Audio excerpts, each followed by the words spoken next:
পাচ্ছি যে আমাদের এই অভ্যুত্থান এবং বিপ্লবের পরেই দেশে অরাজকতা নাশকতা করছে ফ্যাসিস্ট এবং তাদের দোসররা।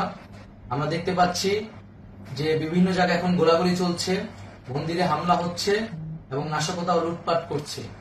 আমরা মনে করি আমাদের যে ছাত্র নাগরিকদের অভ্যুত্থান তাকে নস্যাৎ করার জন্যই পরিকল্পিতভাবে এই ধরনের ঘটনা ঘটানো হচ্ছে।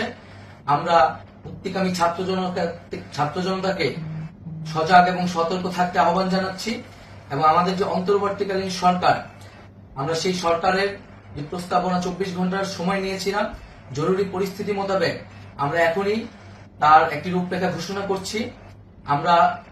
আমরা সিদ্ধান্ত নিয়েছি যে সর্বজন গ্রহণযোগ্য আন্তর্জাতিক খ্যাতিসম্পন্ন নোবেল পুরস্কার বিজয়ী ডক্টর মোহাম্মদ ইউনূসকে প্রধান উপদেষ্টা করে অন্তর্বর্তীকালীন সরকার গঠন করা হবে এবং ডক্টর মোহাম্মদ ইউনূসের সাথেও আমাদের কথা হয়েছে।